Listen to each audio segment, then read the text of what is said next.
Hello everyone, I'm Jasmine from Online Help Guide, and today I'll walk you through the process of how to change BlueSky handle.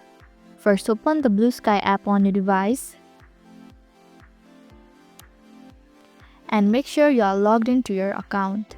Once you are on your home page, in the top left corner of your profile page, tap the three horizontal lines and select Profile option to edit your profile details.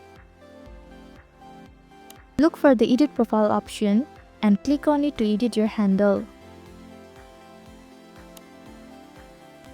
Type your desired new handle in the provided field. Make sure it's unique and available. Once you have chosen your new handle, tap Save at the top right to apply the changes. Your new handle will be now visible to everyone. So this is how to change BlueSky handle. Thank you for watching Online Help Guide. I hope this video was helpful.